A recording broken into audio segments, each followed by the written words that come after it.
سلیمان علیہ الصلاۃ والسلام نے ہدہد کو رپورٹنگ کے لیے بھیجا تھا.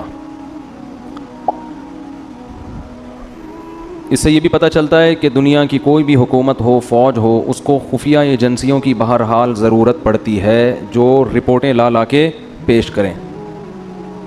تو سلیمان علیہ الصلاۃ والسلام نے ہدہد کو کہا کہ تو غیر حاضر تھا، جب تک غیر حاضری کی مضبوط دلیل پیش نہیں کرے گا اس وقت تک تیرا عذر قبول نہیں ہو.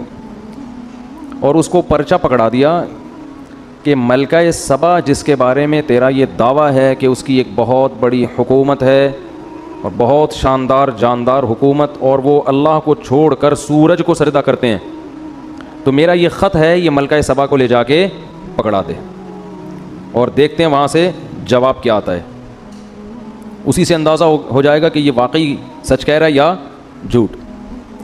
ہدہد نے لے جا کے وہ ملکہ سبا کو پکڑا دیا. پہلے زمانے میں پرندوں کے ذریعے خط و کتابت ہوتی تھی، اس کے لیے پرندے استعمال ہوتے تھے. پرندوں کو سدھایا جا سکتا ہے، بعض پرندوں کو، ہر ایک پرندے کو نہیں. اچھا، یہ جو ہدہد جس کو آج ہم ہدہد کہتے ہیں، یہ وہ والا ہدہد نہیں ہے، کچھ نام چینج ہو گئے ہیں. تو حضرت سلیمان علیہ السلام نے خط لکھا، انہو من سلیمان، پہلے نام لکھا، یہ کس کی طرف سے ہے؟ سلیمان کی طرف سے. وَإِنَّهُ بسم اللہ الرحمن الرحیم، اور اس کا مضمون یہ ہے، اللہ کے نام سے شروع کرتا ہوں جو بڑا مہربان اور نہایت رحم کرنے والا ہے. بڑی جان ہے اس کلمے میں.